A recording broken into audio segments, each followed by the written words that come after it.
살아왔던 삶의 여정 속에서 이 말씀만큼 저를 바꾸었던, 제게 용기를 주었던, 지난 70년 동안 한국 사회가 걸어왔던 여정이 그렇게 만만치가 않잖아요. 근데 왜 한 번도 포기한 적이 없었을까요? 항상 희망적이었을까요? 항상 긍정적이었을까요? 하나님께서 우리에게 주신 놀라운 권세가 있습니다. 바로 세상을 긍정하는 믿음이 우리에게 있는 것입니다. 어떤 상황 속에도 부정적인 말을 하지 않는 믿음의 은혜를 포기하지 않는 권세가 우리에게 있더라고 하는 겁니다. 거기에 숨어있는 하나님의 뜻이 있다. 할렐루야. 이해가 안 돼도 하나님이 하시는 일이다. 용납이 안 돼도 거기에 하나님의 깊은 의미가 있다. 나를 향한 하나님의 사랑이 있다. 은혜가 숨어있다는 것입니다. 내가 나 자신에게 근사한 이름을 지어야 됩니다. 그 이름대로 될지어다. 살아가는 사람들에게 근사한 이름을 주시길 바랍니다. 멋진 이름을 주시길 바랍니다. 제 안에 계신 예수 그리스도의 이름으로 또 예수님과 함께 우리 주 예수 그리스도를 품고 사시는 여러분 모두에게 문안의 인사를 올립니다. 부흥 사경회가 마친 지 그렇게 긴 시간이 지나지 않아서 또 뵙게 되어서 더욱더 반갑고 또 하나님 앞에 영광을 올려드리게 됩니다. 세상을 뒤집는 놀라운 권세, 슬래시하고 붙인다면 세상을 뒤집는 놀라운 권세, 믿음의 언어입니다. 설교 끝났습니다. 끝까지 가도 이 얘기입니다. 중간에 졸다가 들어도 이 얘기입니다. 여러분들이 좀 피곤하시면 졸아도 괜찮을 만큼 이 말씀 기억하시고 붙들고 가시면 오늘 하나님의 말씀 잘 듣고 가는 겁니다. 세상을 뒤집는 놀라운 권세, 믿음의 언어입니다. 신구약 성경에 수많은 인물들이 나오지만은 어릴 때는 요셉을 참 좋아했습니다. 내가 살아가는 하루하루의 삶의 여정이 녹록지 않아서 요셉과 같다 하는 생각을 하고 아마 살았던 것 같습니다. 신학교 다닐 때에 제가 동부 이천동에 있는 충신교에서 교육전도사로 섬겼습니다. 부흥사경에서 제가 찬송을 인도했어요. 북을 치면서 찬송을 인도했는데 부흥 강사가 저 교인들을 안수하고 다니시더니 제게도 오셔서 안수를 해 주셨어요. 그러면서 지금도 또렷하게 기억합니다. 한국교회의 제2세기의 여호수아가 되어라. 여호수아가 될지어다 그랬습니다. 그래서 여호수아서를 참 많이 읽었습니다. 한국교회 2세기의 여호수아가 되는 게 뭘까 그랬을 때에 위기에 직면한 한국교회의 리더가 되어서 한국교회를 더욱더 잘 섬기고 또 부흥에 불을 꺼뜨리지 말아라 하는 말씀으로 나름대로 해석을 했습니다. 그래서 그랬던지 교단 총회장도 하고 한국교회 총연합 대표회장도 하고 CTS, CBS 재단 이사장 겸 대표가 되기도 했습니다. 아마 여호수아가 될지어다 하는 축복이 안수가 그대로 내 생에서 이루어지지 않았나 하는 생각을 하게 됩니다. 요즘은 나이가 들어서 그런지 갈렙이 좋아요. 네. 나이가 들어서나 젊은이 못지않게 건강하게 왕성하게 일했던 갈렙의 은혜가 있으면 좋겠다 그런 생각을 하게 됩니다. 신구약 성경에 수많은 사건들이 나오는데 목사님에게 가장 커다란 영향을 끼쳤던 본문이 무엇입니까? 묻는다면은 나는 대답할 수 있습니다. 12정탐꾼의 이야기입니다. 똑같은 상황을 보았습니다. 똑같은 시간에 들어가서 똑같이 나왔습니다. 근데 10명은 우리는 못 들어간다. 망하게 생겼다. 저들은 거인이다. 우리가 정복할 만한 땅이 못 된다. 그들 앞에 우리는 메뚜기와 같다. 부정적인 보도를 했고 부정적인 보고에 현혹된 수많은 백성들이 함께 울부짖었습니다. 이때 하나님이 어마어마한 말씀을 하십니다. 신구약 성경에 이런 말씀이 있을까 싶습니다. 내 이름을 걸고 내가 맹세한다. 너희 말이 내 귀에 들린 대로 내가 너희에게 행하리라. 갚아주겠다. 못 들어간다고 못 들어갈 거야. 광야에서 죽을 것이라고 반드시 너희들은 광야에서 죽을 것이다. 내 이름, 내 명예, 내 품성을 걸고 맹세한다. 너희 말이 내 귀에 들린 대로 내가 너희에게 행하리라. 그러나 여호수아와 갈렙은 다른 걸 본 것 아닙니다. 타이밍이 달랐던 것도 아닙니다. 똑같은 시간에 똑같은 것을 보고 우리는 능히 저 땅을 정복할 수 있다. 반드시 들어가서 그 땅을 정복하게 될 것이다. 이 둘의 차이가 무엇일까요? 딱 하나가 더해집니다. 하나님이 우리와 함께 계시면입니다. 하나님이 우리와 함께 계시기 때문에입니다. 우리가 인생 여정을 살아가게 될 때에 때로는 절망, 좌절, 낭망, 포기합니다. 그리고 어떤 사람들은 똑같은 시대를 살아갑니다. 똑같은 상황을 보았습니다. 오히려 우리보다도 더 어려운 것 같아요. 그런데 긍정적으로, 믿음의 언어로, 희망으로 어두운 시대를 빛으로 만들어가는 사람들이 있습니다. 딱 단어 하나입니다. 한마디입니다. 하나님이 우리와 함께 계신다. 능히 이긴다. 능히 정복한다. 능히 세계를 만들어 간다. 이게 하나가 차이가 있단 말이죠. 아마 살아왔던 삶의 여정 속에서 이 말씀만큼 저를 바꾸었던, 제게 용기를 주었던, 지난 70년 동안 한국 사회가 걸어왔던 여정이 그렇게 만만치가 않잖아요. 근데 왜 한 번도 포기한 적이 없었을까요? 한 번도 불행한 적이 없었을까요? 항상 희망적이었을까요? 항상 긍정적이었을까요? 하나님이 제게, 또 누군가 내게 너 그 70년을 한 번 더 살아볼래? 그러면 자신이 없어요. 그러나 그때는 당당했거든요. 이게 뭘까? 하나님이 나와 함께 계셨기 때문입니다. 하나님이 함께 계신다는 사실을 믿어 의심치 않았기 때문입니다. 바로 이 말씀이 나를 붙들고 살았던 것이지요. 하나님께서 우리에게 주신 놀라운 권세가 있습니다. 바로 세상을 긍정하는 믿음이 우리에게 있는 것입니다. 어떤 상황 속에도 부정적인 말을 하지 않는, 믿음의 은혜를 포기하지 않는 권세가 우리에게 있더라고 하는 겁니다. 노예꼬치가 뽕을 먹고 실을 만들어요. 그리고 실을 뿜어서 하얀 집을 짓습니다. 동그란 집이 완성되었을 때 그 안에 쏙 들어가서 뚜껑을 닫고 삽니다. 그러다 나방이 되고, 또 사람들은 그 실을 뽑아서 옷을 만들어 입는 것입니다. 사람들은 자기가 이 세상에서 당하는 모든 일들을 먹습니다.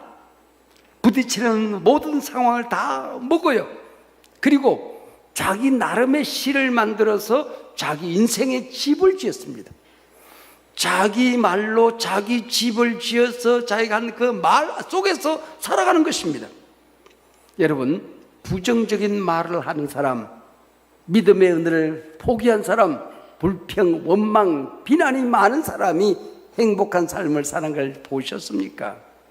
그러나 긍정적인 믿음의 은으로 자기 집을 지으면 그 인생은 반드시 어둠이 변하여 빛이 되어집니다. 막힌 길이 열려집니다. 끊어진 다리가 이어지게 되는 것입니다. 어둠이 빛으로 바뀌어지게 되는 것입니다. 절망과 좌절과 낙심이 희망으로 바뀌어지는 은혜가 그에게 있게 되는 겁니다. 부메랑의 법칙이죠. 말이라고 하는 걸 내가 던진 것 같지만은 자기에게로 돌아오듯이 내가 한 말이 내 귀에 제일 먼저 들려요. 그리고 내게 가장 큰 영향을 끼치게 되는 것입니다. 그러니 나쁜 말을 하면은 내가 나쁜 인격이 되는 것이죠. 좋은 기쁜 말을 하게 되면은 내가 행복한 인생이 되는 것입니다. 최근에 이런 심리적인, 이런 영적인 이야기가 뇌과학자들에 의해 증명이 되어지고 있습니다. 어떤 사람의 머릿속에 어떤 사건이 떠올라요. 그것이 긍정적으로 해석이 되어져요. 그러면은 긍정적인 구조가 생기고 논리가 생겨요. 그래서 말이 긍정적으로 나아갑니다. 믿음의 은혜가 튀어나가는 거예요. 기쁨의 언어가, 희망의 언어가 튀어나가는 겁니다. 능력의 언어가 튀어나가는 거예요. 권세 있는 언어가 쏟아져 나오게 되는 것입니다. 이 말이 나올 때 제일 먼저 자기가 듣는 거예요. 다른 사람들에게 전하기 전에 내 귀에 전해져. 그러면 내 귀에 들린 이 말이, 언어가 내 뇌에 어떤 시그널을 보내게 되는 것입니다. 내 구조가 바뀌어지게 되는 거예요. 모든 구조가, 내 구조가 긍정적으로 바뀌어지게 되는 겁니다. 내 머릿속에 불행으로 해석되어지게 되면 불행의 논리가 만들어집니다. 여러분, 비판하기 시작하면 비판의 논리가 만들어지는 거예요. 자기가 똑똑해서 세상을 비판하는 게 아닙니다. 구조 자체가, 뇌 자체가 부정적으로 바뀌어진 겁니다.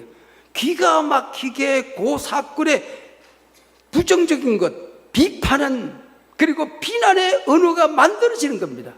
그러면 그 언어가 튀어나오게 되고 자기 귀로 들려서 점점점 뇌는 부정적인 구조로 바뀌어지게 되더라고요. 이게 바로 뇌과학자들의 이야기입니다. 오늘 보면 우리가 잘 아는 이야기입니다. 무화과나무 저주 사건이지요. 이 본문은 사순절, 주님께서 고난당하신 십자가를 지셨던 그 일주일간에 일어난 사건입니다. 그래서 성서정과라고 하는 게 있습니다. 고난주간에, 그리고 사순절 기간에 우리가 읽어야 될 성경 가운데 이 본문이 포함되어 있습니다. 왜? 예수님께서 십자가를 지시기 위해 예루살렘에 올라가는 길목에서 일어난 사건이기 때문에 그렇습니다. 이것이 믿음의 은혜에 관한 교훈이라고 한다면은 사순절을 보내면서, 고난절을 보내면서 우리 성도님들이 가져야 될 영성, 스피리추얼리티가 뭐냐는 겁니다. 입술의 정결을 경험해야 된다는 것입니다. 부정적인 말을 하는, 비난의 말을 하는, 더러운 말을 하는, 믿음의 은혜를 포기했던 그 입술을 이사야의 섣불로 이사야의 입을 찢어서 정결하게 했던 것처럼 이 고난절기를 보내면서 우리가 경험해야 될 영적인 자산 가운데 하나가 우리 입술을 정결하게 하는 것입니다. 부정적인 말을 하던 입술을 주님의 십자가 밑에 내려놓는 겁니다. 비난의 언어를 포기하는 것입니다. 믿음의 언어, 긍정적인 언어를 쏟아놓고 살아가는 이 영적인 자산을 얻어야 된다 하는 것이 이 본문이 우리에게 주는 겁니다. 이 본문을 읽어 내려갈 때에 이해가 안 되는 점이 한두 가지가 아니에요. 예수님께서 마지막 십자가를 지시기 위해 올라가셨잖아요. 우리 주님이 얼마나 많은 이적 기사와 표적을 행하셨어요.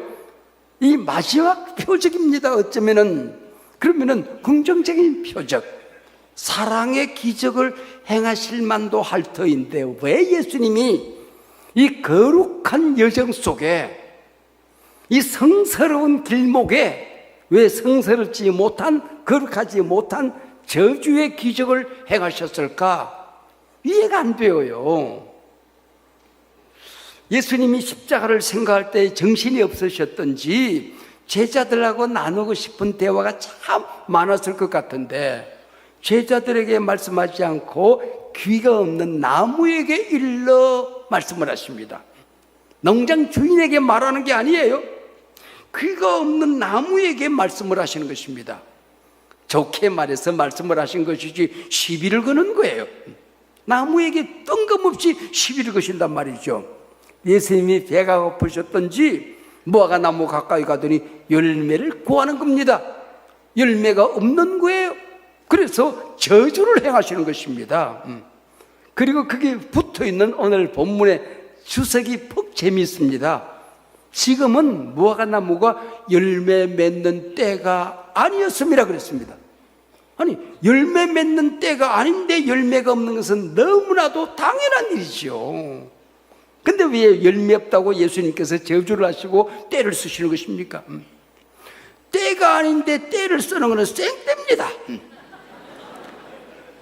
예수님께서 이 무화과나무에게 지금 생때를 쓰신단 말이죠. 제가 오랫동안 성경을 연구하고 책을 쓰는 그런 역할을 참 길게도 했습니다. 50년 이상을 제가 성경 연구 전문가로 우리 교단에서는 제가 살아왔는데, 성경을 연구하면서 제가 깨달은 게 한 가지 있어요. 그게 뭐냐 하면은 어떨 때는 이해가 안 될 때가 있어요. 앞뒤 문맥이 맞지 않을 때가 있어요. 그때는 이 성경의 기록이 잘못된 것이 아니고 그 성경에 포함된 말씀이 너무 높은 데 있어서 내가 미치지 못하는 거야. 그게 너무 깊은 데 있어서 내가 헤아려지지가 않는 거야. 너무 그 의미가 커서 내 영성이 거기까지 품지 못하는 겁니다.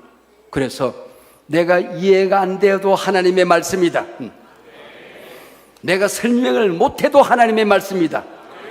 왜 그런 말씀이 성경에 많은지 아세요? 우리가 성경에만 그런 게 있는 게 아니에요. 인생 살다 보면 이해가 안 되는 게 더 많아요. 앞뒤가 논리 귀결이 맞지 않을 때가 너무나 더 많아요. 내가 기도했는데 왜? 내가 저 사람보다도 더 열심히 살았는데 왜? 충성했는데 왜? 내가 하나님께서 내게 은혜 주시면은 하나님 섬기며 살겠다고 몇 번이고 말씀했는데 내게 왜 이런 일이? 어인들에게 왜 이런 악한 일들이 일어나게 되는가? 이해가 안 될 때가 너무 많은 거예요. 그래서 불평하고 원망하고 포기하고 절망하고 낙심해야 되는 것이 아니고 거기 숨어있는 하나님의 뜻이 있다. 할렐루야. 이해가 안 돼도 하나님이 하시는 일이다. 용납이 안 돼도 거기 하나님의 깊은 의미가 있다. 나를 향한 하나님의 사랑이 있다. 은혜가 숨어있다는 것입니다. 다만 그 의미가 너무 높기 때문에, 너무 크기 때문에, 너무 깊기 때문에 내가 이해가 안 되는 거다, 그런 얘기죠. 그래서 우리가 성경을 이해 못했다고 불평하지 말아야 되듯이, 그리고 우리 인생 여정 속에 이해가 안 되는 점이 있을 때 더 우리가 경성하여 낮아져서 기도해야 될 줄로 믿습니다. 오늘 본문 읽을 때에 전반부 읽고 가운데 뚝 뛰어넘어가서 후반부를 읽었거든요. 전반부의 결론이 참 싱겁습니다. 제자들이 주님이 말씀하시니까 듣더라 그랬어요. 그 얘기 하나만 하지 말씀하시면 들리는 거지 뭐. 그걸 구태여 주석이라고 달 필요가 없잖아요. 주님이 말씀하시면 다 들었지. 근데 왜 제자들이 듣더라 그랬을까요? 제자들의 머릿속에 너 이거 지금 잘 들어? 네가 이해가 안 돼도 여기 뜻이 있을까요? 그 얘기예요. 그러니까 중간에 끼어드는 본문이 성전 청결 사건입니다. 예수님께서 성전에 들어가셔서 돈 바꾸는 사람들, 비둘기 양 파는 사람들을 상을 끌어고 내어 쫓아 노끈으로 채찍을 만드시다 쫓아내는 사건이 있습니다. 그리고 돌아오는 한나절 만에 돌아오는 길목에 후반부가 열리시게 되는 것입니다. 베드로가 듣더라 그랬잖아요. 베드로가 뭐라고 그러는 거는 선생님이 우리가 이 길을 지나실 때 저 무화과나무를 저주했잖아요. 근데 저 무화과나무가 말랐어요. 어떻게 말랐는지 아세요? 마르는 거는 잎사귀부터 말라요. 그리고 시간이 며칠 지나고 나면 햇빛을 받아서 나무 가지가 마르는 거예요. 그리고 몇 달이 지나고 나면 뿌리도 마르게 되지요. 뿌리가 마를 때는 꽤나 시간이 걸립니다. 성경은 무화과나무가 뿌리째 말랐다. 뿌리부터 말랐다. 한나절 만에. 있을 수 없는 일이죠. 불 속에 집어넣기 전에는 있을 수 없는 일이 일어났단 말이에요. 잎이 마르고 가지가 마르고 뿌리째 말랐다. 뿌리부터 말랐다. 너무 신기해서 베드로가 주님께 선생님 무화과나무가 뿌리째 말랐어요. 그때 주님 말씀하십니다. 그 다음에 어떤 말이 나와야 자연스러울까요? 열매를 맺어야 될 무화과나무가 열매를 맺지 못하여 내가 저주를 했어. 우리 인생에도 각자 사명이 있고 맺어야 될 열매가 있는 거야.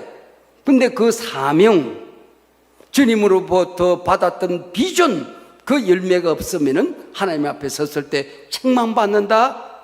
내가 엎드려도 너희들 하나님께 주신 사명 잘 감당해야 된다. 열매 맺고 살아야 된다. 정신 차려. 그래야 맞잖아요. 그러면 앞뒤가 잘 맞아요. 근데 주님께서 그렇게 말씀하시는 게 아니고 뭐라고 말씀하시는 거 아니? 너희 말하는 것이 그대로 이루어질 줄 믿고 의심하지 아니하면 그대로 된다. 저 산을 향하여 명하고 바다에 던져질 할지라도 의심하지 아니하면 그대로 된다. 이렇게 말씀하시는 거예요. 이게 무슨 말이에요? 도무지 앞뒤가 연결이 안 되잖아요. 똑같은 본문을 기록했던 마태는 네가 말하는 것이 그대로 이루어질 줄로 믿으면 그대로 되라 그렇게 말했어요. 주님이 말씀을 하셨는데 마가는 네가 말하는 것이 이루어질 줄로 믿으면 그대로 된다 그랬어요. 마태는 네가 말한 것이 그대로 이루어질 줄 믿으면 그대로 되리라 그렇게 말해요. 똑같은 얘기 같은데 방점이 달라요. 두 개를 따로 말씀하신 게 아니라고 한다면 우리 주님께서는 믿음의 언어가 얼마나 어마어마한 권세가 있는지 하나님의 자녀들에게 있어서 이 믿음의 언어라는 것이 얼마나 굉장한 것인지를 믿으면 그대로 된다라고 말씀하셨어요. 근데 꽂힌 필이 달랐을 뿐이에요. 이게 바로 믿음의 언어가 가진 권세라고 하는 거죠. 믿음의 언어가 얼마나 놀라운 것인가. 근데 이 두 본문에서 똑같은 공이 기록된 게 있습니다. 그대로 되리라입니다. 여러분, 그대로 되리라는 게 어디에 나오는지 아세요? 창세기에 나와요. 가라사대 그대로 되니라. 하나님이 이르시니 그대로 되니라. 빛이 있으라 말씀하시니 그대로 되니라. 하늘과 땅이 갈라져라 말씀하시니 그대로 되니라. 여러분, 하나님이 말씀하시는 게 그대로 되니라는 것은 우리가 의심하지 않지요. 믿지요. 그러나 하나님의 자녀들이 영접하는 자 곧 이름을 믿는 자들에게는 하나님의 자녀가 되는 권세가 있으니 우리가 하나님의 자녀라는 것을 믿고 우리가 말하는 것이 하나님의 말씀에 근거한 것인 걸 믿고 성령으로 말하는 것을 우리가 믿으면 그대로 되리라 할렐루야. 그런데도 자기 자신에게 부정적인 이름을 주시겠어요? 내가 나를 생각할 때 절망하고 좌절하고 내가 나를 비난하고 내가 나를 자학하는 게 옳으냐 그 얘기입니다. 내가 나 자신에게 근사한 이름을 주어야 됩니다. 그 이름대로 될지어다. 아담이 동물들에게 이름을 주니 일컫는 대로 그대로 되니라는 겁니다. 내가 나에게 어떤 이름을 주었느냐 여하에 따라서 내 인생이 달라지는 겁니다. 내 삶의 열매가 달라지는 거예요. 내 영성이 달라지는 겁니다. 내 인격이 달라지는 겁니다. 세상 사람들을 말하면 운명이 달라지는 겁니다. 여러분, 그게 나 자신이에요. 사랑하는 내 자녀들에게 그들이 조금 실수하고 내 마음에 들지 않는다고 어떤 말을 남겼느냐, 어떤 말을 남겼느냐, 그 아이에게 어떤 이름을 주었느냐 하는 게 그 아이의 인생이에요. 때로는 배우자가 내 마음에 들지 않을 때에 비난의 언어로 퍼부되면 그 이름에 따라서 그 사람의 삶이, 언어가, 행복의 그 영성이 달라지는 거란 말이죠. 사랑하는 사람들에게 근사한 이름을 주시길 바랍니다. 멋진 이름을 주시길 바랍니다. 예수만 섬기는 우리 집, 고마워라 우리 집. 우리 집에 어떤 이름을 주었습니까? 여러분이 섬기는 교회에 어떤 이름을 주었습니까? 요즘 젊은이들 가운데 대한민국을 헬조선이라고 그러는데요, 지옥 같은 대한민국이란 말이죠. 여러분, 세계 어디를 살펴보아도 많은 나라 가보지는 못했어요. 한 7, 80나라 간 것 같아요. 어디 가도 대한민국만한 나라가 없어요. 여러분, 이런 나라에 살면서 이 나라에 멋진 이름을 주고 사는 사람과 헬 조선이라는 사람의 인생의 미래가 달라질 수밖에 없는 거죠. 찰스 크래프트라는 교수는 신자가 서위한 놀라운 권세, 그런 책을 썼어요. 우리가 가지고 있는 이 믿음의 언어, 하나님의 자녀된 권세, 성령이 우리와 함께하는 성령의 사람으로 살아가는 그 권능, 우리가 죄의 보혈 능력이 또다 이 세상의 모든 저주와 부정적인 것과 온갖 사탄의 권세를 피 한 방울이면 온 땅의 마귀를 물리치는 권세, 좌우에 나선 어떤 금보다도 예리해서 내 인생의 부정적인 것, 질병, 암덩어리, 내 마음의 상처들, 가시밭길, 잘못된 영성, 내 생각이 잘못된 것들 수술하는 능력이 있습니다. 골수를 찔러 쪼개는 능력이 이 말씀 안에 있는 것입니다.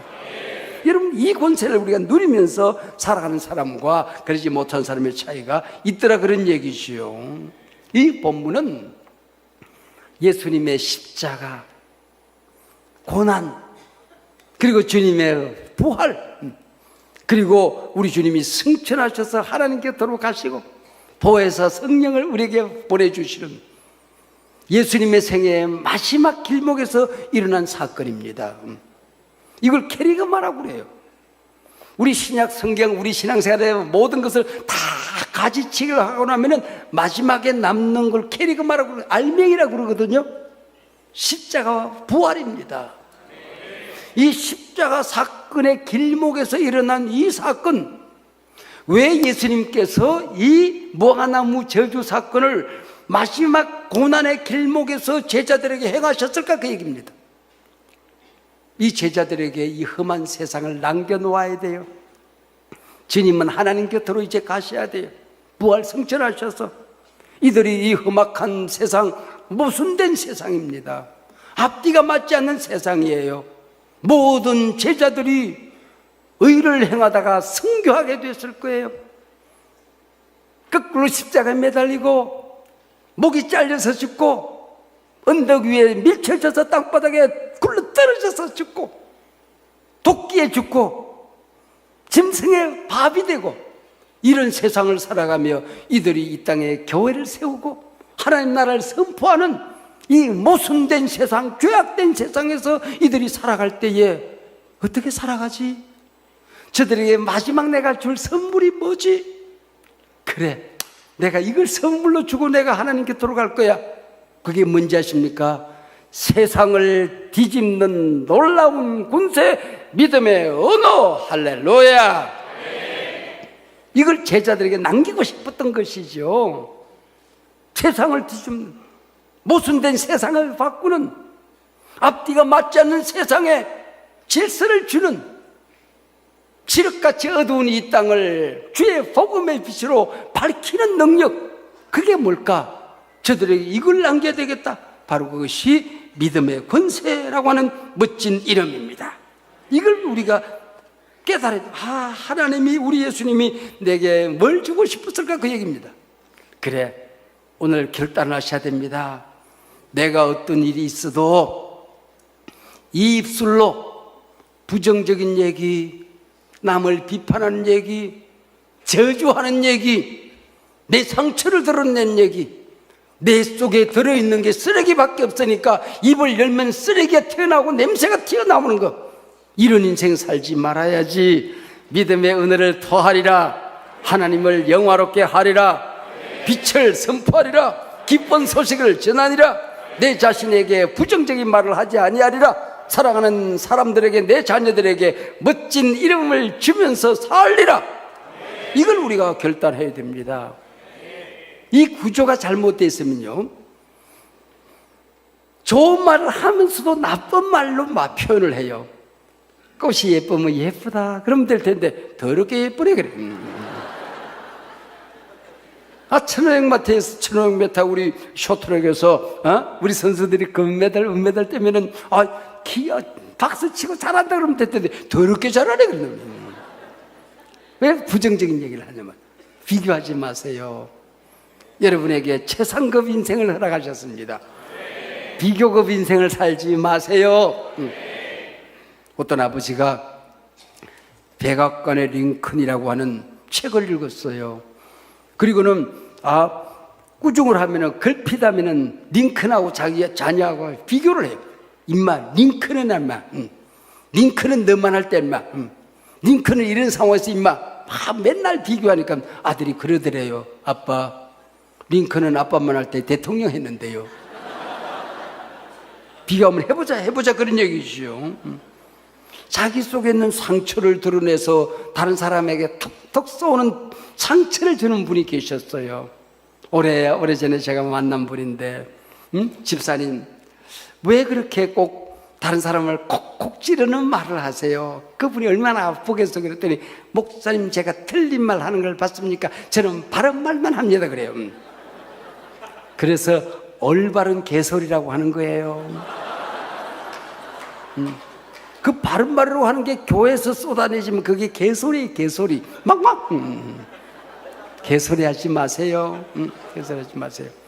하나님이 당신에게 올바른 말 바른 말 한마디만 하면 당신 지옥 가야 돼. 하나님이 우리에게 바른 말 하면 인생 끝이네. 교회는 덕을 세우는 말을 할지니라 은혜스러운 말을 할지니라 부족을 감싸주는 말을 할지니라 실수를 덮어주는 말을 할지니라. 그게 교회예요. 교회는 항상 은혜스러운 말을 하거든요. 목사님 저는 톡톡 쏘지만 뒷것은 없어요. 네 그랬어요.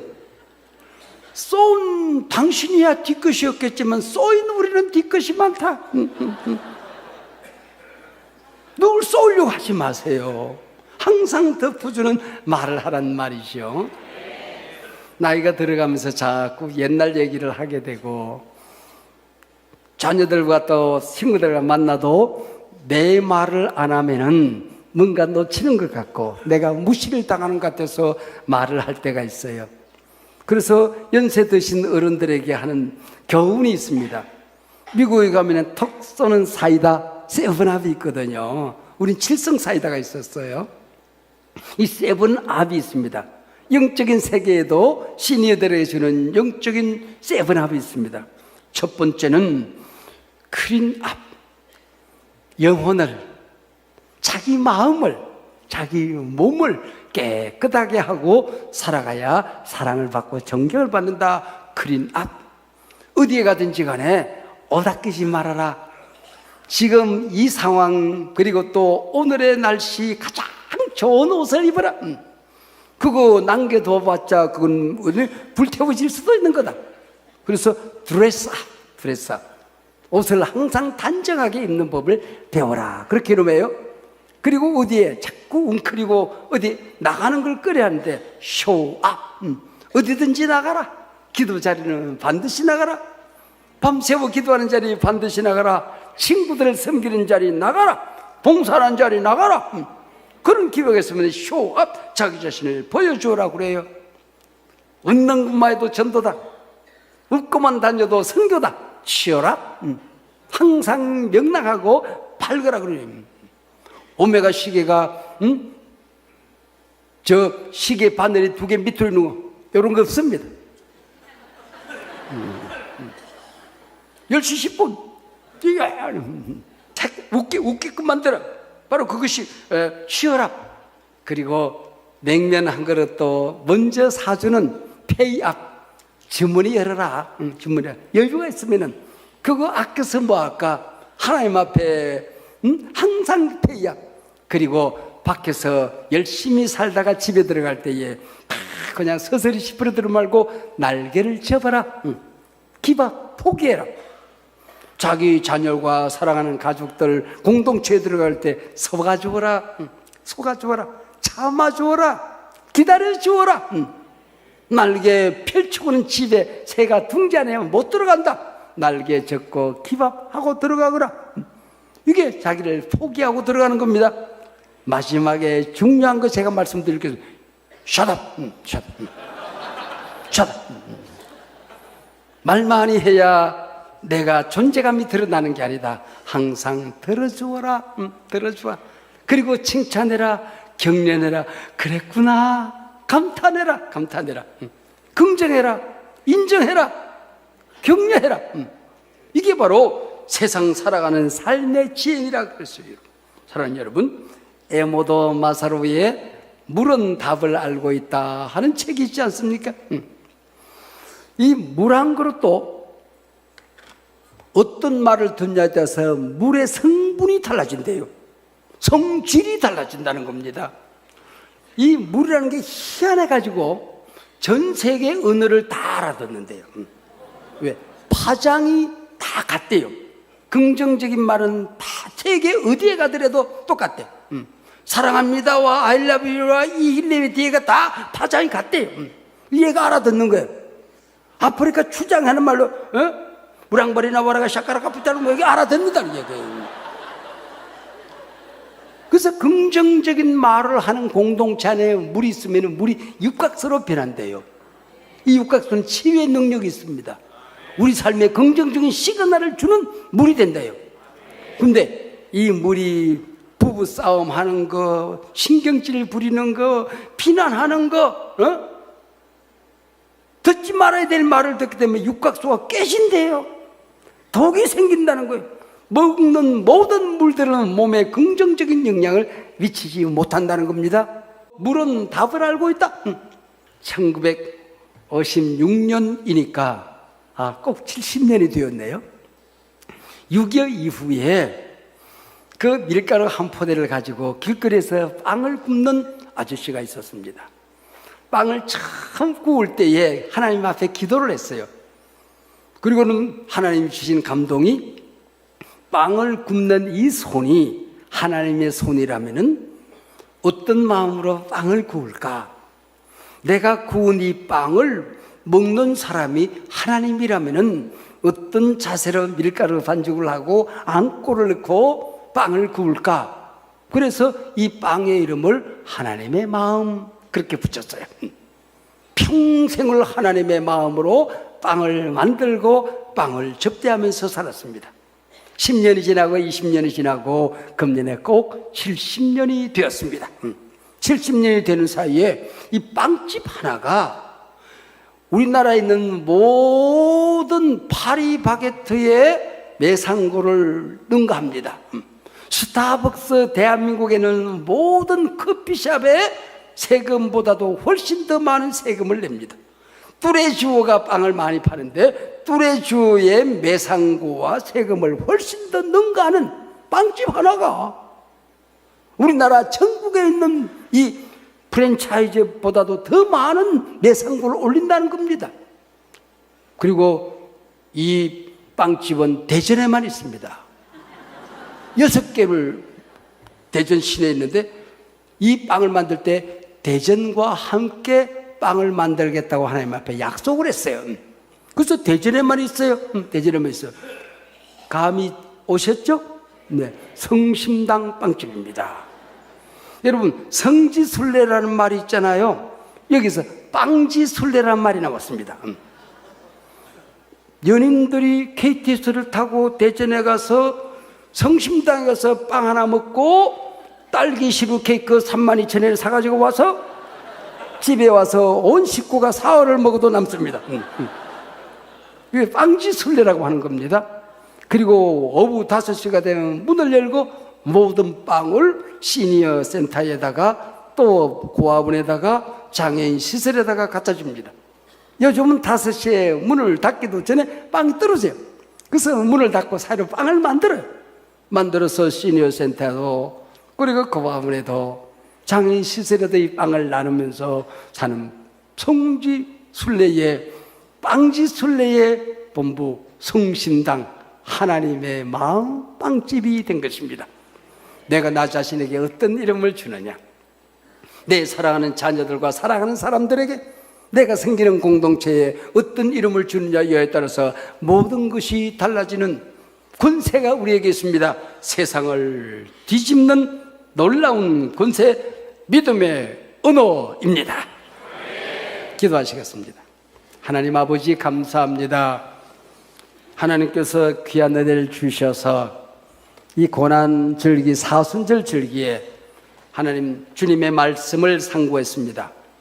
저들에게 세상을 뒤집는 놀라운 권세가 있는데 이 권세를 몰랐습니다.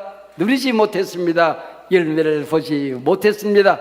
오늘 우리의 영성이, 우리의 믿음이 언어가 달라지는 귀한 예배가 되게 하여 주시옵소서. 예수님 이름으로 기도하옵나이다. 아멘.